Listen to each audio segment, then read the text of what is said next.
So in this lesson, I'll be showing you the parts of the violin and their function, which is one of the major things you need to know as a violinist.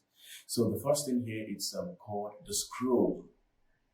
And the scroll, it's just for the design or for the beauty of your violin. It doesn't have any function. Most times you see some people, some craftsmen, they do things like lion head or eagle here, but it is still called the scroll. And the name is gotten from those old-time books. The scroll, like the books they use in those old times. Then after that, the next thing is called the tuning pegs.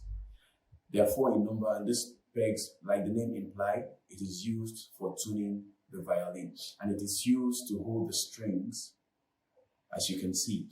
Then after that, we have the peg box. This is where all the pegs are fixed. So this place is holding the pegs firmly to avoid it from rolling. Then after that, we have the neck. So the neck, this is where your left thumb, this is where you place your left thumb, because normally you carry a violin with your left hand, okay, while you bow with your right hand. Then we have the strings, which produces the vibration or the sound, and it is given an alphabetical name, which are G, D, A, and E. So after that, we have the fingerboard, which is the black place, and that is where you make or you play your violin, all right? After that, we have, at the beginning of your fingerboard, there is a wood, still black, that is kind of high there. That one is called the knot. And the function of the knot, it's one, it stops vibration from going towards the peg area, and secondly, it raises the strings up not to have contact with the board from the beginning. So after that, we have the chin rest. The chin rest, we have our jaw, we have our cheek, and we have the chin, which is the bone. So that bone is meant to rest here. Then we have the tailpiece, which consists of fine tuners.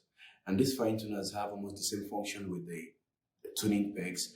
But the difference is the fine tuners increase sounds by microtones, which is to say, if you have little sound remaining to get to the actual open string sound, you use your fine tuner. Then after that, another thing on the tailpiece is your tailpiece gut, which is the wire.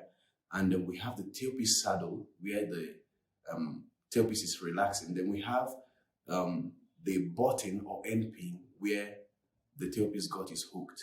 So after that, we then have the bridge.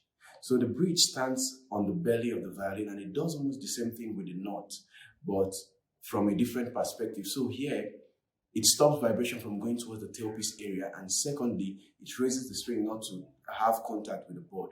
And without the bridge standing here, your violin cannot make any sound. So after that, we have the F holes. If you look at it, it looks like the alphabet F, and it's a hole. So the F hole, and what this does is it helps to project the sound. So if I should cover the hole and go like, it's different from, so it helps in the sound projection. Then after that, we have the sound pole, which is standing inside.